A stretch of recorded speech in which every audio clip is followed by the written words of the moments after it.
vast and varied world of Eternia. Interestingly enough, there was some confusion about the phrase Masters of the Universe. And I don't think Mattel or Filmation ever really was completely clear on who was being referred to in that phrase, whether it was the villains, whether it was the good guys, or whether it was both together.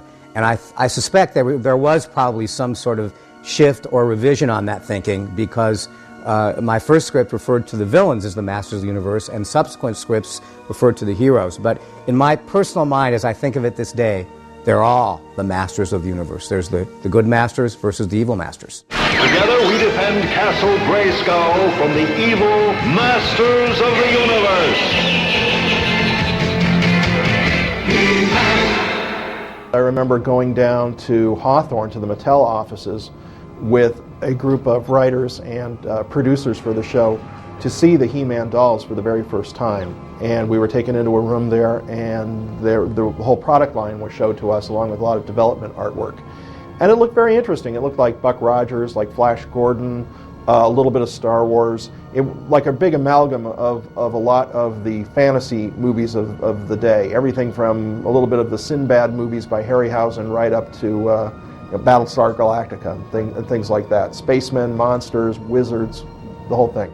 At the time that I wrote the pilot script, I believe we knew that the show was going forward. I think we knew it was a Go production, and we would have started to schedule how we were going to produce our scripts in a fashion that would allow us to produce 65 episodes in one season, which hadn't been done up until then. And I think the plan was to use a lot of freelance writers. We had a staff, and we did indeed expand the staff as we started He-Man and hired other writers who were not there at the beginning. So it was a combination of using staff writers and a lot of freelance writers. I think He-Man probably used more freelance writers than any previous Filmation show, certainly more so than any of the shows that I'd been involved with previously.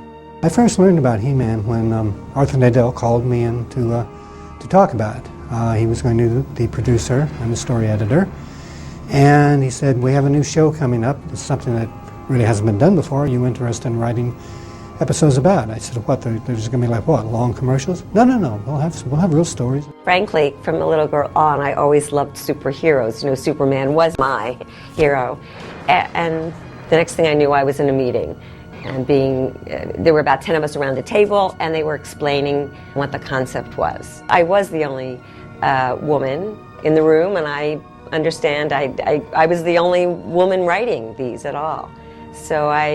But that was not an unusual situation back then. That was really how it went. And I enjoyed action adventures. I remember hearing that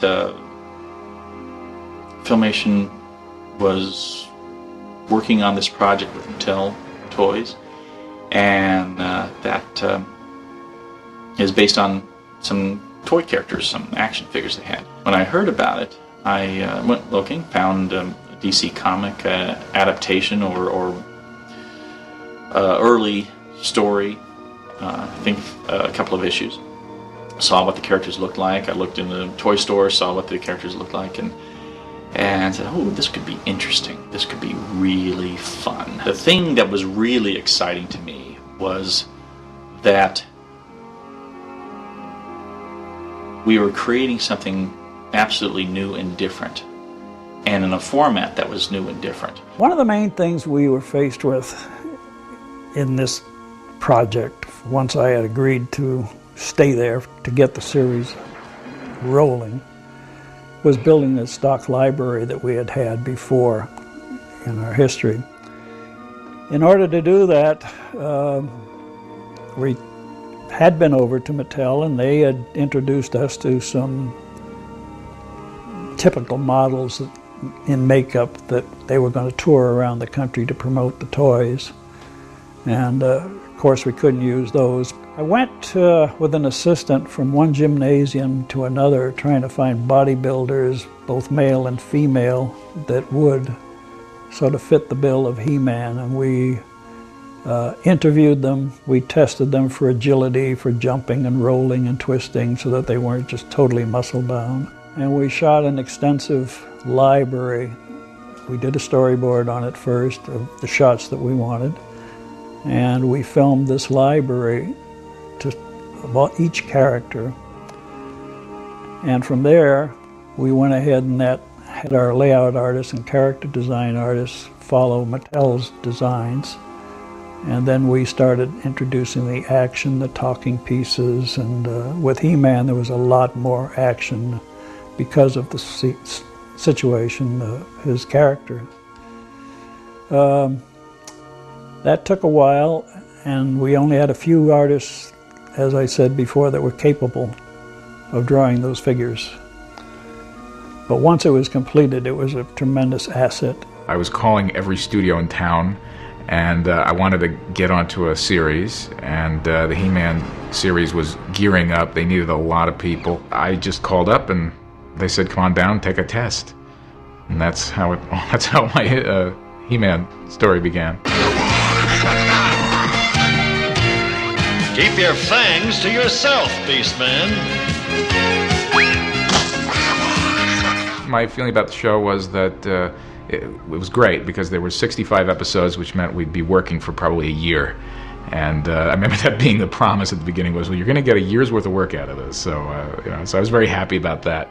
And then it was kind of fun to see, that we were going to be doing, an action-adventure show. I thought that was kind of cool, and, sort of drawing these comic book-looking characters, belting it out and doing cool, super things. The development of characters, stories, and the animation process itself will be explored in future documentaries.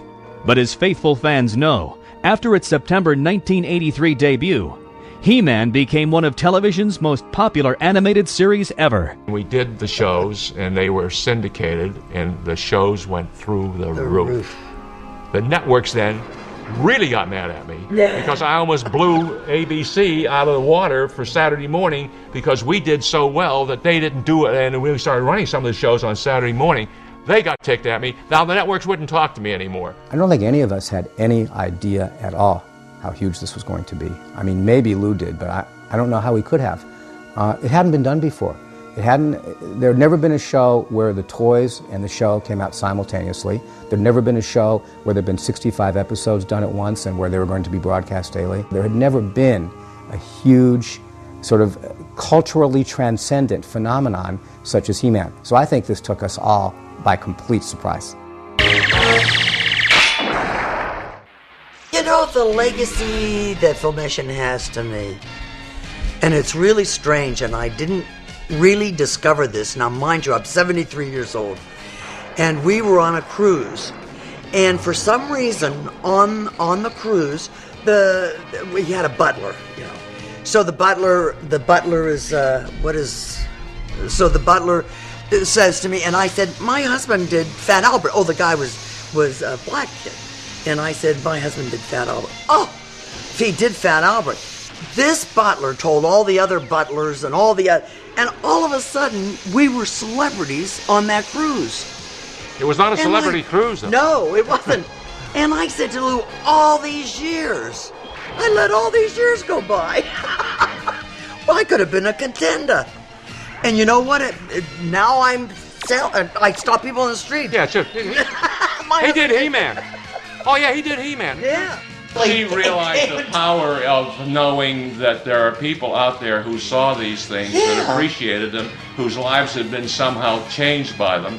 And we used to, to me, the real satisfaction is knowing that the people who worked with us and the people who saw the shows both were better off, hopefully, as a result of having existed. We were around. You're just one of the better guys.